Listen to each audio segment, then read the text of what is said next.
pot za akrobatsko letenje je bila začrtana že v rani mladosti, ko sem začel z modelarstvom v osnovni šoli. Že takrat niti en model ni letel naravnost, gore dole.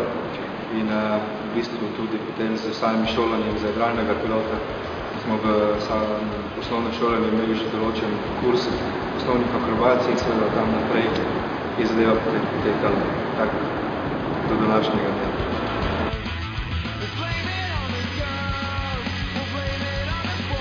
Nikoli nisem imel neke pretirane želje iti na roller coasterje, čeprav tudi, če že kje smo, seveda tudi grem z tudi cinom.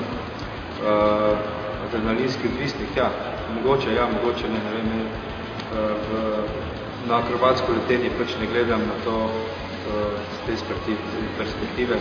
Bolj smatram, da je pač akrobatsko letenje, umetnostno letenje, človek se pač lahko izraža svojo kreativnost, znanje.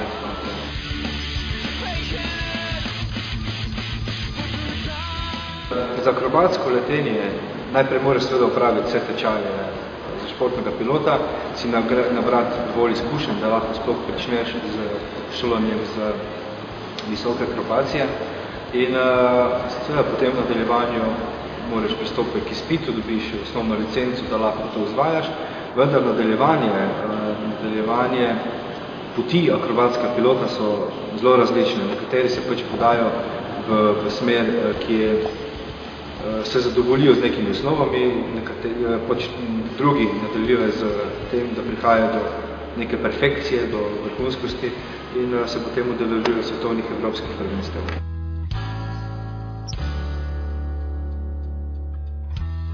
Ne, potniški avion je popolnoma nekaj drugega. Mogoče ne toliko po tehniki letenja, kot po vseh ostalih zadevah, elektronike in tako naprej. Mi v akrobatskem avionu imamo tiste osnovne inštrumente, čisto mehanski, kateri drugače ne more crkniti. Seveda bi pa, če bi se kaj zgodilo z znanjem, katerega pač pridobimo vseh teh letih, imeli bistveno večje možnosti, da eno tako letalo pripeljemo na zemljo, kot pa nekdo potem tega znanja ne.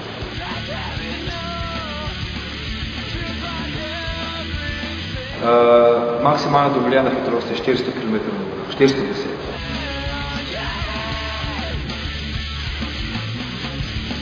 Lahko se izvede kobra, letalo ima dovolj moči, dovolj avtoritete na višinske krmilo in brez težav lahko se izvede kobra in tudi ob tem lahko avion obstoji na propellerju, spusti nos in gre naprej. Športno letalstvo, akrobatsko in pa vojaške lovce težko primerjamo, niti po hitrostih, niti po obremenitvah. Lahko načeloma vem samo to, da mi dosegamo bistveno večje obremenitve, plus 10, minus 8, minus 9G, brez anti-G-obleke. Vojaški piloti imajo za plus 6, plus 7, plus 8G, anti-G-obleke mi nažalost tega nimamo nič, ker nam tehnika tega ne dopušča, niti teža letala. Okretnost akrobatskih letal je absolutno dosti večja kot vojaški. Za razliko, recimo za primer, moje letalo se normalno obrača okrog vzdolžne osi 420 stopinj na sekundo, vojaško mogoče 200, pri dinamičnih figurah preko 600 stopinj na sekundo.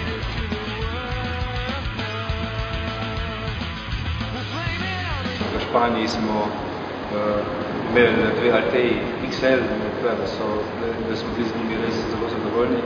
Imel sem tudi priložnost peljati Seato Leo Cupra, katera je me dejansko navdušila z svojimi vodnimi lastnostmi in bilo bi lepo imeti taki avto tudi v domači osebni uporabi.